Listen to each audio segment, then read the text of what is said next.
നമസ്കാരം. ജന്മഭൂമി 2 മിനിറ്റ്സിലേക്ക് സ്വാഗതം. മുൻ ധനകാര്യമന്ത്രിയും CPM മുതിർന്ന നേതാവുമായ TM തോമസ് ഐസക്കിന്റെ പരോക്ഷമായ പിണറായി സർക്കാർ വിമർശനം വിവാദമാകുന്നു.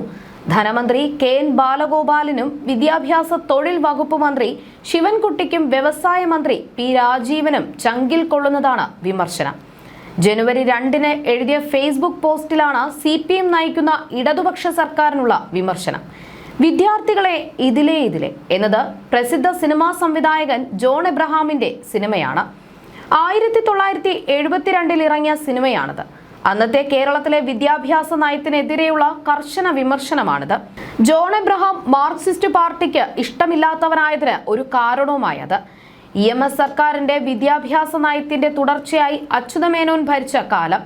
അതാണ് വിമർശന വിധേയമായത്. കഥ ചുരുക്കത്തിൽ ഇങ്ങനെ: കേരളത്തിലെ വികലമായ വിദ്യാഭ്യാസ നയത്തിനെതിരെയുള്ള വിമർശനമായിരുന്നു ഈ സിനിമ. ഫുട്ബോൾ കളിക്കിടെ പന്ത് തട്ടി സ്കൂൾ സ്ഥാപകന്റെ പ്രതിമ തകരുന്നു. അത് ശരിയാക്കാൻ പന്ത് തട്ടിയ രാജു എന്ന വിദ്യാർത്ഥി പണം കൊടുക്കണം, ഇല്ലെങ്കിൽ പഠിപ്പ് നിൽക്കും. ഷൂ പോളിഷ് ചെയ്തും ലോട്ടറി വിറ്റും കുട്ടികൾ പണം സ്വരൂപിക്കുന്നു. ഒടുവിൽ സ്കൂൾ മാനേജ്മെന്റ് തന്നെ പ്രതിമ നന്നാക്കാനുള്ള നടപടിയെടുക്കുന്നു. കുട്ടികൾ ഉണ്ടാക്കിയ പണം കൊണ്ട് അവരെ വിനോദയാത്രയ്ക്ക് കൊണ്ടുപോകുന്നു. ഇതാണ് ഈ ചിത്രത്തിന്റെ ഇതിവൃത്തം.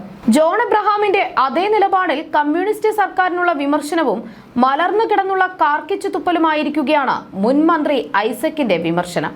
ഫേസ്ബുക്കിൽ തോമസ് ഐസക് പറയുന്നത്: കേരളത്തിൽ ITI പാസ്സായ തൊഴിൽ അന്വേഷകരുണ്ടെങ്കിൽ തമിഴ്നാട്ടിലേക്ക് പോയിക്കോളൂ എന്നാണ് ഐസക് പറയുന്നത്. അവിടെ ഹുസൂറിൽ പോയി ജോലി ചെയ്യാൻ തയ്യാറാണെങ്കിൽ ജോലി റെഡി എന്നാണ് വിവരണം.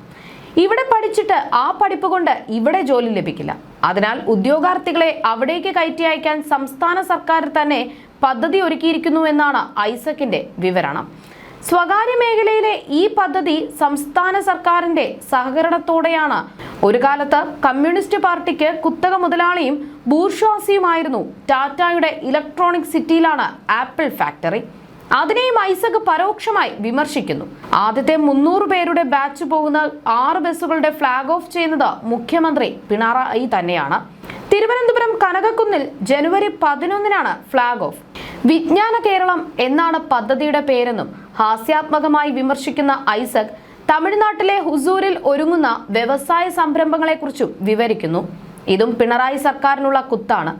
ആപ്പിൾ ഫോണിന്റെ ഭീമാകാരമായ അസംബ്ലിംഗ് ഫാക്ടറിയാണ് ഹുസൂരിൽ ഒരുങ്ങുന്നത് എന്നാണ് വിവരണം. തോമസ് ഐസക് താൻ ഉൾപ്പെട്ട കമ്മ്യൂണിസ്റ്റ് മാർക്സിസ്റ്റ് പാർട്ടി നയിക്കുന്ന സർക്കാരിന്റെ തൊഴിൽ, വിദ്യാഭ്യാസ, വ്യവസായ, സാമ്പത്തിക നയങ്ങളെയാണ് വിമർശിക്കുന്നത്. അതേസമയം 4 വർഷം മുൻപ് വരെ താൻ ഉൾപ്പെടെ ആവിഷ്കരിച്ച് നടപ്പിലാക്കിയ നയനിലപാടുകൾക്കെതിരെയുമാണ് സ്വയം പരിഹസിക്കുന്നത് എന്നതാണ് ശ്രദ്ധേയം. ജോൺ എബ്രഹാം പറഞ്ഞു: വിദ്യാർത്ഥികളെ ഇതിലേ. തോമസ് ഐസക് പറയുന്നു: ഉദ്യോഗാർത്ഥികളെ ദാ അതിലേ.